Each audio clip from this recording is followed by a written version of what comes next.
think of things, they could be big and they can even be small. Think of your top 3 stressors. Think of your top 10 stressors in your life. Do a lifestyle audit for me, okay? And then we'll talk about how to handle those as I go on. So guys, a lot of people in our daily life, we oftentimes overlook stress today. Does anyone else here also overlook stress? Drop a me in the comments. I think a lot of times we're trying to do the most. We're like, I need to get to the gym.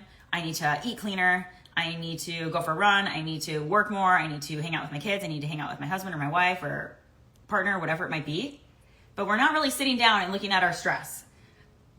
We keep going, and never stop, okay? So many do not realize, a lot of people here, I'm sure, don't even realize what stress is controlled by, like a big determinant of stress. Do you guys have any ideas?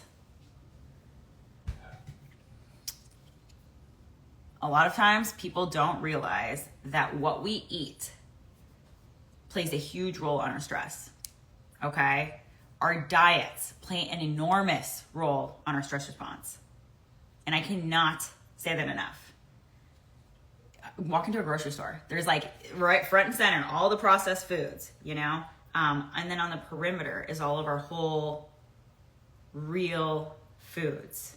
And even plants now, like with the way things are farmed, we're lacking a lot of those essential nutrients in even like real food. So it's really important that we look at our diets. Our diet plays an enormous role on our stress response. And I'm super, super, super passionate about this.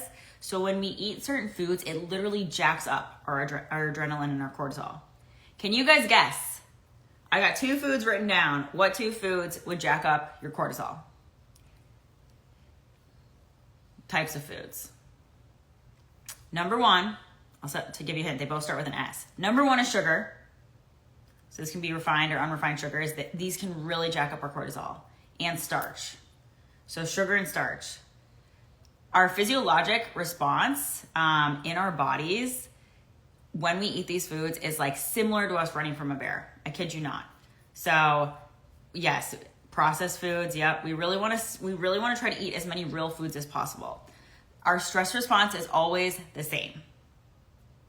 Okay. If we're stressed, it's always the same. We could be running from a real threat, like a lion, or we could be like in an argument with our partner. We could be in like a stressed out relationship. We could be thinking our boss is going to fire us.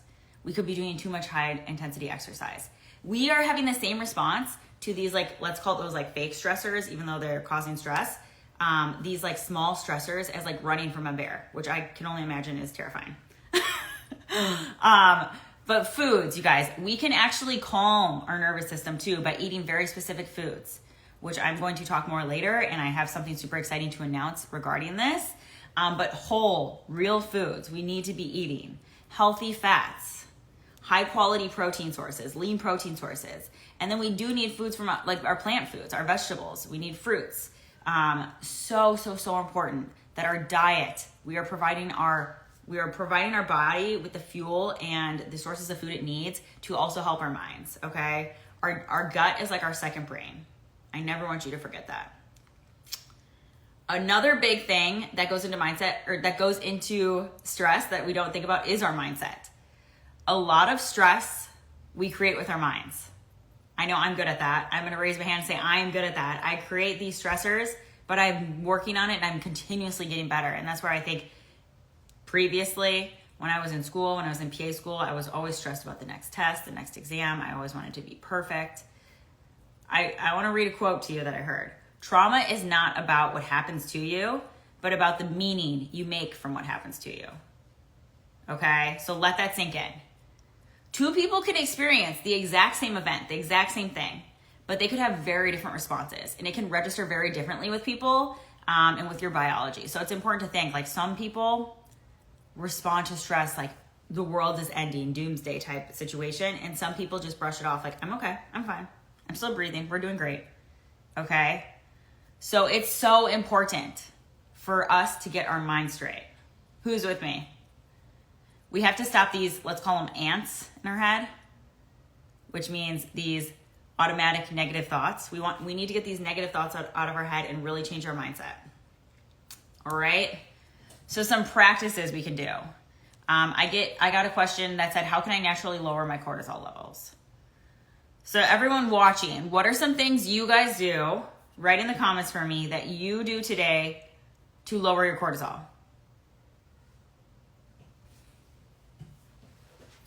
What do you guys do today to lower your cortisol? There are so many things you could be doing. All right. And I want you guys to try to start incorporating some of these. One of the best ways that's free is meditation. Okay. You can be meditating. You could do prayer, breath work. If you know me, I talked about fire breathing, which will do wonders for you. You could do massage, yoga, exercising. There are certain exercises you should do. There's certain exercises you shouldn't do, though, that will keep your cortisol low. It'll help reduce depression, anxiety, irritability, sauna and cold plunge. I gotta say, my favorite thing that I do a couple times a week is I will lift weights.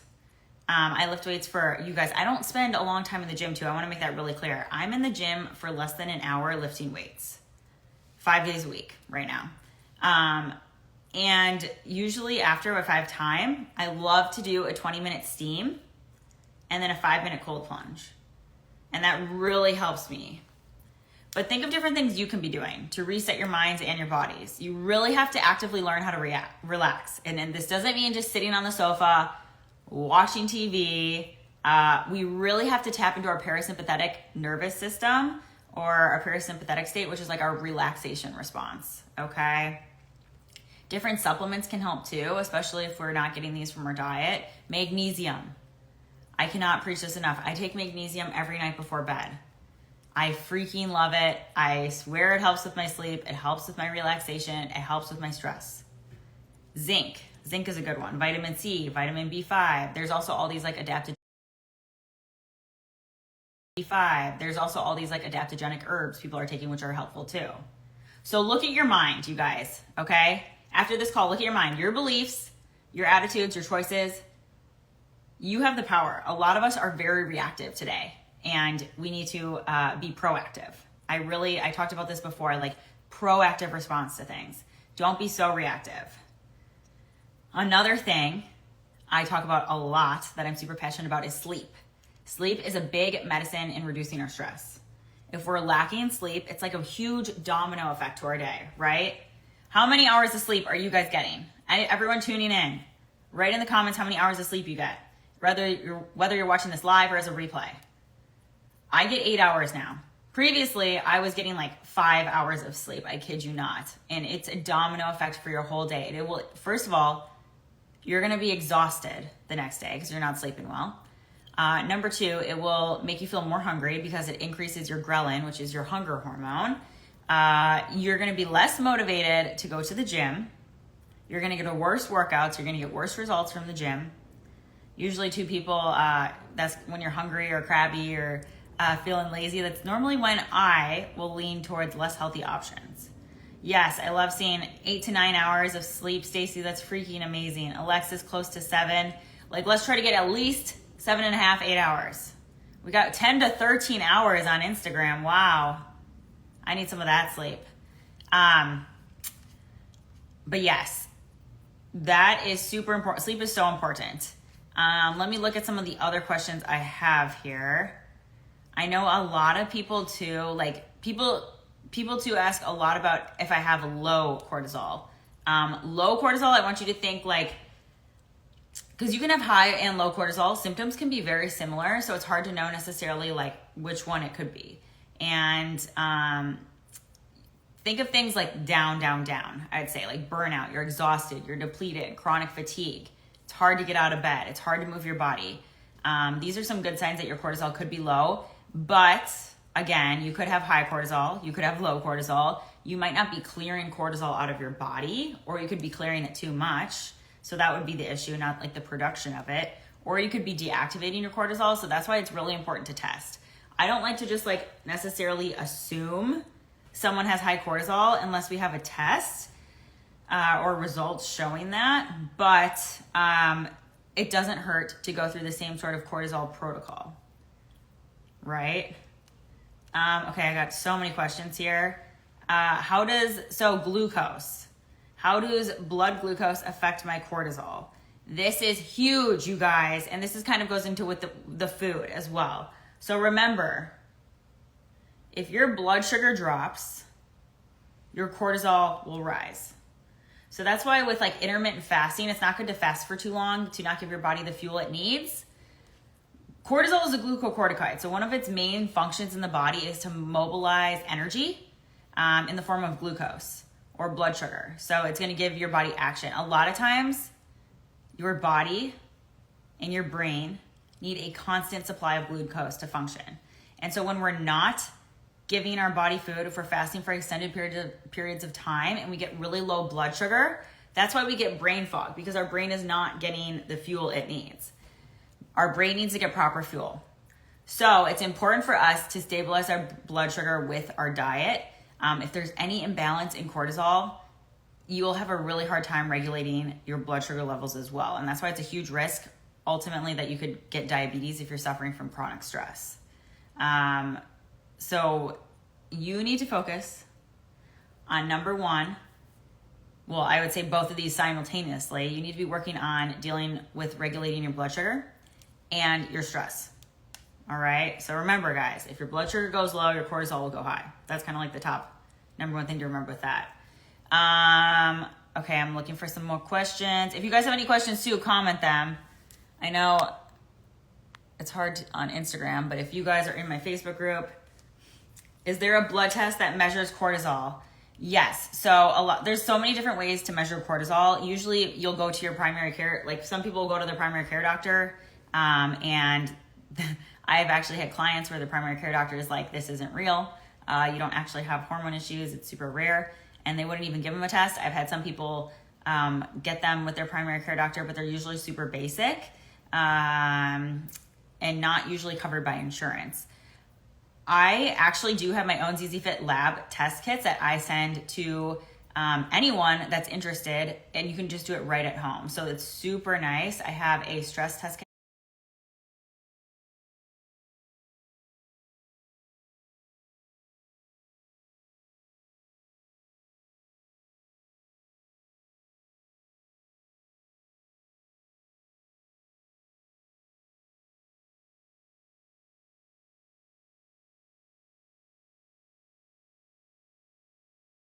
Do more information on that, but it's super easy. You get it at home. I get the results, and then I'll let you know how it goes. So I love doing that. I actually have, but here it is. It's super nice. It comes priority mail. Look at that, baby. ZZ Fit. So this is my at-home stress kit. It's gonna look at your cortisol. All you do, it's a microtainer, so you just pop it on your arm. I'll give you guys a nice little bicep flex. You just pop it on your arm here, fill up the container, send it back in with the label that's provided, and then I get those results same week. And I'll let you know how that goes. So it's super nice. I love doing that. I do it with my clients just to make sure that everything is perfect. And then we can lay the proper foundation for you and your results. But if you guys are interested, just comment kit for that and I get you more information. Okay, so I get a lot of questions too about timing your exercise and when you should exercise for for cortisol. Sometimes people, I want you to think of like cortisol and melatonin as like the moon and the sun. So melatonin is going to be high at night, and that's what's going to help you sleep. So that's the moon, and then cortisol is the sun. So cortisol peaks in the morning and it should be low at night. So that's the diurnal pattern it's in. So in the morning, you want your cortisol to be high. Sometimes if people have low cortisol in the morning, it's called low cortisol awakening response. So potentially exercising first thing in the morning could be good for you because it could spike your cortisol. Get that cortisol getting back into the rhythm it should be. But some things also to really help is getting outside and just getting 5 minutes of vitamin D. If you guys are in my ZZ Fit group, I posted a whole morning checklist for you guys last week to help regulate your cortisol. And so one of those things on there was getting 5 minutes of vitamin D first thing in the morning. It can really help with your circadian rhythm. Okay. So if you guys look for that post, it's super helpful. I give you some super simple tips to do first thing in the morning to help regulate that diurnal pattern of your cortisol. Okay. How can I rebalance my cortisol? Someone says, what to do, what not to do. So again, my big 3 things that everyone can do today to really start regulating your cortisol. Number 1, reduce stressors. So can we eliminate stressors, or can we reduce our stressors in some way, shape, or form? Even hidden stressors, like I said, psychological stressors we're not aware of. So try to get rid of stressors in your life. If you can. Obviously, like, work is a stressor that we just can't quit. I just don't know. I can't stop working. Most of us can't. But how can we better manage it? So for me, I would do that lifestyle audit. I would think of all my top stressors in my life, look if I can eliminate some of them, and then try to find ways that work for you. Number 2 is regulate your blood sugar, of course, since I talked about that so much. So our nutrition is important here. And then number 3 is supporting our circadian rhythm with different sleep hygiene techniques. So sleep is super important. So I'd say stress, blood sugar, sleep. Those are my big 3 to help you reduce your cortisol, balance your cortisol. Make sense? Some good foods to eat too to help regulate your blood sugar would be protein, so lean protein sources, fiber, and we need some healthy fats, especially my females. You need fat in your diet. Sleep hygiene too, if you guys need some sleep hygiene tips. Fire breathing, trust me, fire breathing. I can't speak enough of this. Trying to get off of your phone or electronics before bed. Get away from stressful things before bed. I like to kind of do my own little bedtime routine where I just do my skincare, brush my teeth, read a book in bed, stretching. All right, so those are super important. Questions. Some things that can spike your cortisol that a lot of us are doing are caffeine. So limiting your caffeine. A lot of people do high intensity exercise. Okay, can I get into a little bit of a story about me? This is my personal experience. Wow. Okay, so I'm like, where do I begin? Because it's such a great story and so long, and I just don't want to bore you guys too much. But I would say I always struggled with stress personally. I wanted to be a perfect student. I worked my butt off in school. I went to the University of Wisconsin-Madison. It was a really hard school, especially for science majors, and I was a biology major. I wanted to become a PA, which was impossible to get into. And a lot of my friends did not even get into PA school, and they ended up going to med school. So that's how hard it is to get into. But I was like, I want to be a PA. This is my dream profession, to be a physician assistant. I want to work in orthopedic surgery. So I studied my butt off and constantly stressed, tests galore. I got into PA school, and I don't know if anyone's been in PA school here, but you have 5 tests in 3 days. I'm not even kidding. You have a test a day, sometimes 2 tests a day. You get PowerPoints of 150 slides in one class, and then you'd have so many classes a day. So you're just constantly studying. And I did the best I could. I'm going to be honest. I still went to the gym most days and got in a 45-minute workout, just because I felt that I would focus more. But point of the story, I was stressed. Okay. I did CrossFit a lot. Once I graduated PA school, I really over-exercised. I wanted to get leaner. I wanted to I had this image in my head of what I thought I wanted to look like. I wanted to lose weight. And I thought in order to do so, I had to exercise more and eat less. And the only way to do that was to sacrifice sleep. So when I was working as a PA, I would go to bed at 10:30, 11. I'd get up at 4:30. I would then ride my Peloton. I would do a Peloton class. I would go for a run. I would then get to the OR at 6:30. I would be in the OR all day working as a PA. I would not eat a lot because you're just constantly going in between cases. And I would get done at 5 p.m. I'd race to the CrossFit gym. I'd go do CrossFit for I would do this competitors training CrossFit for 2.5 to 3 hours, destroying my body. And I thought that in order for me to get a good workout, for me to have these goals, these body goals that I wanted, I would have to be on the floor dying in sweat, couldn't breathe, exhausted, does anyone else do that too or feel that way? Like I didn't get a good workout unless I sweat like crazy. And then I'd honestly go home, I would eat, and I would go for a run. And I'd run more. And it's like, I just need to lose body fat. But the funny thing, well, I guess it's not too funny, is the scale kept going up. Okay? So that was not fun. And I'm going to be honest, you guys, I once I quit my job working as a PA, I started working online, coaching, and I would say my situation previously was not a good situation for me and my mental health. I don't think that I did not feel safe, let's just say. Like in a way where it's like I just care. Like obviously I became a PA and I'm a coach and I care so much about helping other people, and I just want to help you guys with my knowledge, with my experiences, so that you guys can live a better, healthier life. And I didn't feel like my previous situation helped me doing that with work. I was in a relationship too. Like the relationships I was in was not good. It was a point when I almost got left in Bali by myself, and I about had a freak out, like a mental heart attack.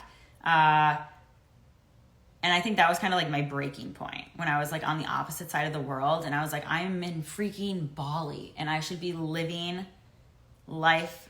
Like this is a dream come true. But I was absolutely miserable. I was crying. I was like, I need to somehow get back to the other side of the world, which is such a crazy thought. And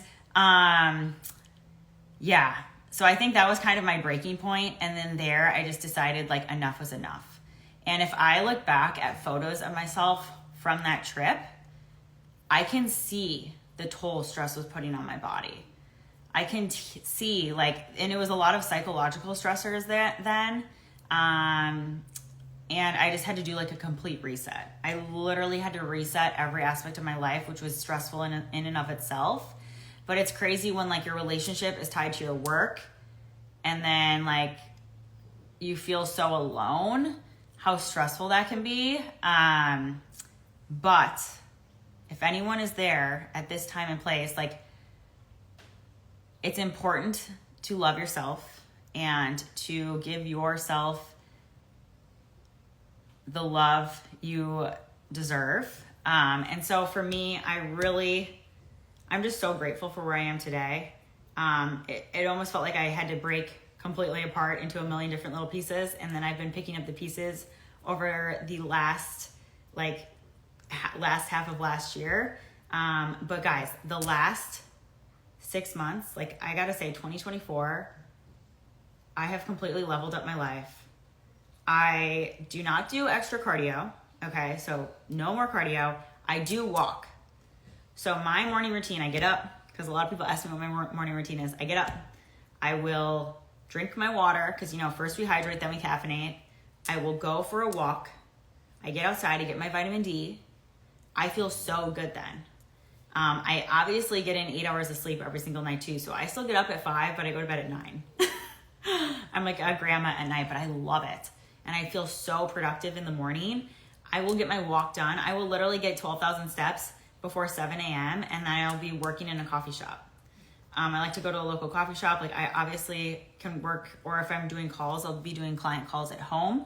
But I sit most of the day. So people, I'm not in the gym. It doesn't take going to the gym. And that's why I think a lot of people are wrong with what it takes to get results. It's not always about doing more. Okay. So sleeping, nutrition, getting outside, that really helps my circadian rhythm. I do lift weights for probably 45 minutes a day, 5 days a week. But if you guys are following an effective and efficient training program, that's all it takes. All right. If you guys need a training program, message me ZZ Fit. I'll get you some more info, because I can write you custom training programs. I do my one-on-one coaching. I have 2 openings coming up, so I'm super excited about that. But you guys, focus on the little things, okay? Focus on your stressors, your psychological stressors. You need to get those under control. You need to do that lifestyle audit, all right?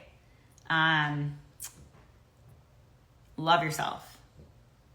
You need to put yourself first because no one else is, okay? A lot of times we're putting other people first, but trust me, once I started putting myself first, I focused on myself. I focused on my business, my clients, my health, my mental health, my physical health, my overall well-being.